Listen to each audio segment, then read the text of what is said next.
क्या आपने कभी कोई चीज़ खरीदी जो आपको चाहिए नहीं थी? क्या आपने कभी हाँ कहा जबकि अंदर से आप ना कहना चाहते थे?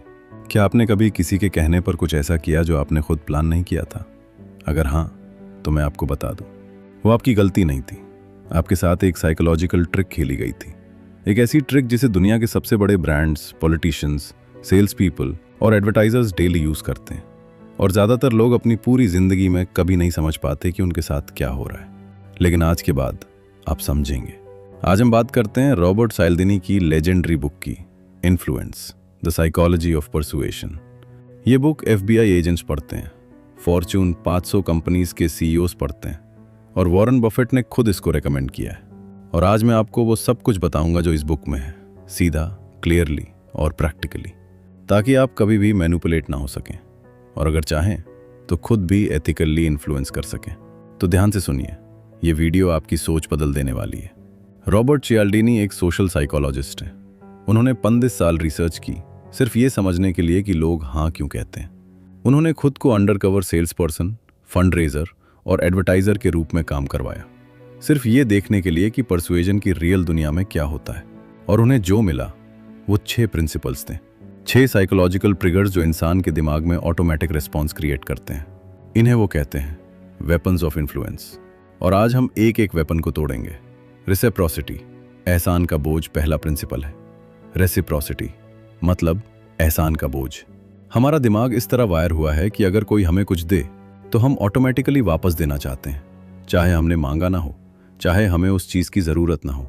चियाल्दिनी एक एक्सपेरिमेंट का जिक्र करते हैं। एक रेस्टोरेंट स्टडी में जब वेटर बिल के साथ एक टॉफी लाता था, टिप 3% बढ़ जाती थी। जब 2 टॉफी लाता था, टिप 14% बढ़ जाती थी।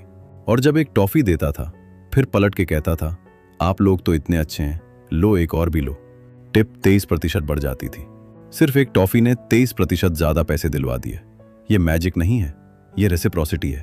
और ये हर जगह होता है। जब कोई ऐप आपको फ्री ट्रायल देता है, जब कोई इन्फ्लुएंसर आपको फ्री एडवाइस देता है और फिर कोर्स बेचता है, जब कोई कलीग आपकी मदद करता है और फिर बाद में फेवर मांगता है, तो आज से जब भी कोई आपको बिना वजह कुछ फ्री दे, रुक जाइए और अपने आप से पूछिए, ये क्या चाहता है मुझसे। दूसरा प्रिंसिपल है कमिटमेंट एंड कंसिस्टेंसी। ये एक बहुत गहरा साइकोलॉजिकल ट्रूथ है।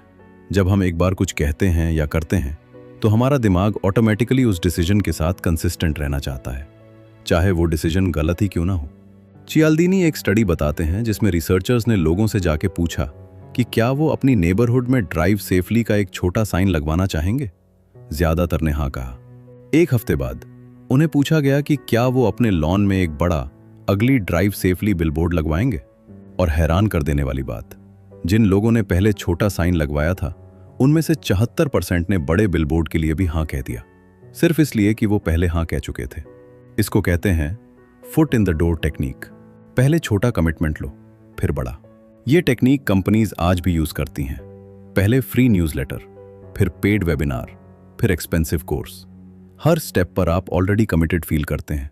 और सबसे इंपॉर्टेंट बात, ये ट्रिक हम अपने आप पर भी करते हैं। जब हम पब्लिकली कहते हैं मैं ये करूंगा, तो हमारा ईगो उस कमिटमेंट से चिपक जाता है। इसलिए जो लोग अपने गोल्स लिखते हैं या पब्लिकली अनाउंस करते हैं, वो ज्यादा अचीव करते हैं। वो खुद से किए गए कमिटमेंट के अगेंस्ट नहीं जाना चाहते। तो इसको पॉजिटिवली यूज करें। अपने गोल्स लिखें, अपने दोस्तों को बताएं, अपने आप को कमिट करिए। ये ट्रिक आपके लिए काम करती है। सोशल प्रूफ, भीत की आवाज। तीसरा प्रिंसिपल है सोशल प्रूफ। और ये सबसे पावरफुल और सबसे डेंजरस प्रिंसिपल्स में से एक है। हम लोग नेचुरली ये देखते हैं कि दूसरे लोग क्या कर रहे हैं और वही करने लगते हैं, क्योंकि हमारा दिमाग सोचता है अगर इतने सारे लोग ये कर रहे हैं तो सही ही होगा। चियाल्डिनी एक रियल एक्सपेरिमेंट का जिक्र करते हैं। एक एक्टर को सीधा ऊपर आसमान की तरफ देखने को कहा गया। अकेले खड़े थे तो ज्यादातर लोग नहीं रुके, लेकिन जब 5 एक्टर्स ने एक साथ ऊपर देखना शुरू किया तो 80% राहगीर भी रुक गए और ऊपर देखने लगे। कुछ था ही नहीं वहां, लेकिन भीद ने देखा तो लोगों ने सोचा जरूर कुछ होगा। यही होता है जब आप देखते हैं 10 लाख लोगों ने यह प्रोडक्ट खरीदा, या 4.8 स्टार्स 50,000 रिव्यूज, या फिर बेस्ट सेलर। आप खुद डिसाइड नहीं कर रहे, भीड़ आपके लिए डिसाइड कर रही है। और ये तब और ज्यादा काम करता है जब हम अनसर्टेन होते हैं। जिस मोमेंट में हम कंफ्यूज होते हैं, हम ऑटोमेटिकली दूसरों की तरफ देखते हैं गाइडेंस के लिए। तो जब भी आप कोई डिसीजन ले रहे हो और आप सोशल प्रूफ देख रहे हो, एक सेकंड रुकिए और अपने आप से पूछिए, क्या मैं खुद ये चाहता हूं या सिर्फ इसलिए कर रहा हूं क्योंकि बाकी लोग कर रहे हैं? अथॉरिटी, एक्सपर्ट का जादू। चौथा प्रिंसिपल है अथॉरिटी। हम लोगों पर ऑटोमेटिकली ट्रस्ट करते हैं जो एक्सपर्ट लगते हैं या अथॉरिटी फिगर लगते हैं, और ये ट्रस्ट हम बिना वेरीफाई किए दे देते हैं। सियाल्डीनी एक शॉकिंग एक्सपेरिमेंट का जिक्र करते हैं। एक एक्टर डॉक्टर की ड्रेस में यानी व्हाइट कोट में लोगों को क्लियरली गलत मेडिकल इंस्ट्रक्शंस दे रहा था, और नर्सेज और पेशेंट्स सिर्फ इसलिए मान रहे थे क्योंकि वो डॉक्टर लग रहा था। ड्रेस ने उन्हें ब्लाइंड कर दिया। ये आज भी हर जगह होता है। जब कोई सेलिब्रिटी सूट में फाइनेंशियल एडवाइस दे, लोग मानते हैं। जब कोई वेबसाइट पर as seen on BBC, Forbes, CNN लिखा हो, लोग ट्रस्ट करते हैं। जब कोई 10 साल का एक्सपीरियंस लिखे, लोग बिना पूछे मानते हैं। लेकिन सोचिए, क्या उन्होंने कभी यह वेरीफाई किया? क्या वो एक्चुअली एक्सपर्ट हैं या सिर्फ एक्सपर्ट लगते हैं?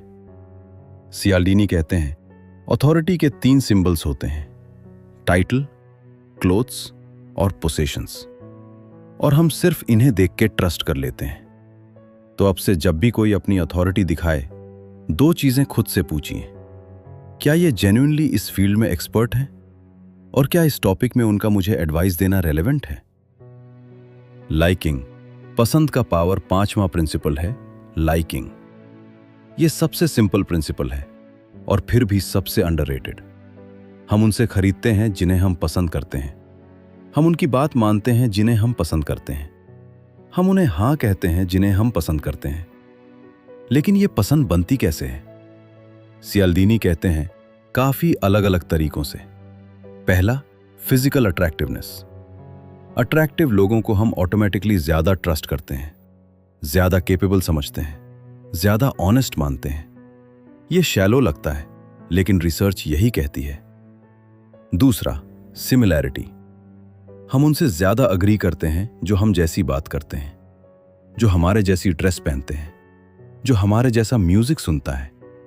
इसलिए अच्छे सेल्स पीपल पहले आपके बारे में पूछते हैं, फिर डेलिबरेटली सिमिलैरिटीज ढूंढते हैं।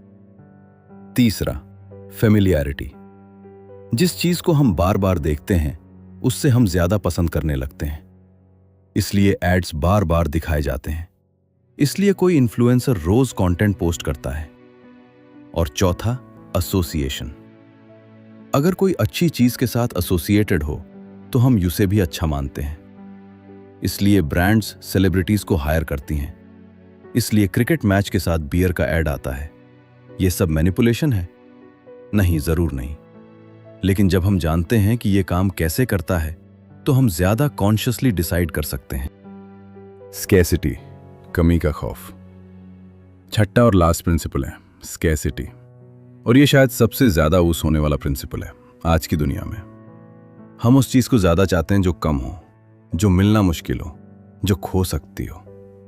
सियाल्डीनी एक स्टडी बताते हैं। एक ग्रुप को एक कुकी जार दिया गया जिसमें 10 कुकीज थे। दूसरे ग्रुप को वही कुकीज, लेकिन सिर्फ 2। जिन्हें 2 कुकीज मिले, उन्होंने उन कुकीज को ज्यादा टेस्टी बताया, ज्यादा वैल्यूएबल बताया। कुकीज सेम थी, सिर्फ क्वांटिटी डिफरेंट थी। और ये आज हर जगह हो रहा है। सिर्फ 3 सीट्स बाकी हैं। ऑफर कल मिडनाइट को खत्म हो जाएगा। Limited edition, only for first 100 customers. ये सब आपके दिमाग को एक अर्जेंसी फील कराते हैं, एक डर कि अगर अब नहीं लिया तो हमेशा के लिए मिस हो जाएगा। और उस डर में आप सोचना बंद कर देते हैं और एक्शन ले लेते हैं। तो अब से जब भी आप कोई अर्जेंसी फील करें, रुक जाइए, एक गहरी सांस लीजिए और अपने आप से पूछिए, क्या मैं ये इसलिए खरीद रहा हूं क्योंकि मुझे जेन्युइनली चाहिए, या इसलिए कि मुझे डर है कि मिस हो जाएगा? अगर जवाब दूसरा है, तो वो स्कैसिटी प्रिंसिपल काम कर रहा है आप पर। तो ये थी रॉबर्ट सियाल्डीनी के 6 वेपन्स ऑफ इन्फ्लुएंस। रेसिप्रोसिटी, जो एहसान का बोझ क्रिएट करता है। कमिटमेंट एंड कंसिस्टेंसी, जो हमें अपने डिसीजन से चिपकाए रखता है। सोशल प्रूफ, जो भीड़ को हमारा गाइड बना देता है। अथॉरिटी, जो एक्सपर्ट्स पर ब्लाइंड ट्रस्ट दिलाता है। लाइकिंग, जो पसंद को पावर देता है। और स्कैसिटी, जो कमी का डर क्रिएट करता है। अब एक इंपॉर्टेंट बात, ये प्रिंसिपल्स ना अच्छे हैं ना बुरे, ये सिर्फ साइकोलॉजिकल ट्रूथ्स हैं। इन्हें एथिकल तरीके से यूज किया जा सकता है। जैसे एक डॉक्टर जो जेन्युइनली हेल्पफुल एडवाइस देता है, वो भी अथॉरिटी यूज करता है। जैसे एक दोस्त जो अपना ऑनेस्ट एक्सपीरियंस शेयर करता है, वो भी सोशल प्रूफ क्रिएट करता है। लेकिन जब इन्हें मैनिपुलेट करने के लिए यूज किया जाए, तब ये हार्मफुल बन जाते हैं। सियालदीनी का असली मैसेज ये नहीं है कि आप लोगों को मैनिपुलेट करना सीखें। उनका असली मैसेज है, अवेयर रहो, अपने डिसीजंस कॉन्शियसली लो, और जब भी आप हाँ कहना चाहें, 1 सेकंड रुक के अपने आप से जरूर पूछिए, मैं ये क्यों कह रहा हूं? क्योंकि एक कॉन्शियस इंसान कभी मैनिपुलेट नहीं हो सकता। ये थी इन्फ्लुएंस की समरी लूसिड ब्रेन की तरफ से। अगर आपको आज की वीडियो में से सिर्फ एक चीज याद रखनी हो तो वो ये है, हर हाँ के पीछे एक ट्रिगर होता है। आज से वो ट्रिगर पहचानें। अगर आपको ये वीडियो वैल्यूएबल लगी तो प्लीज लाइक करें और सब्सक्राइब करें। हर हफ्ते हम ऐसी ही एक पावरफुल बुक की समरी लाते हैं, सीधी और क्लियर, सिर्फ आपके लिए। और कमेंट्स में बताइए, इन 6 प्रिंसिपल्स में से कौन सा आप पर सबसे ज्यादा काम किया है और कौन सा आप यूज करेंगे। मिलते हैं अगले वीडियो में। तब तक लूसिड रहें, शार्प रहें।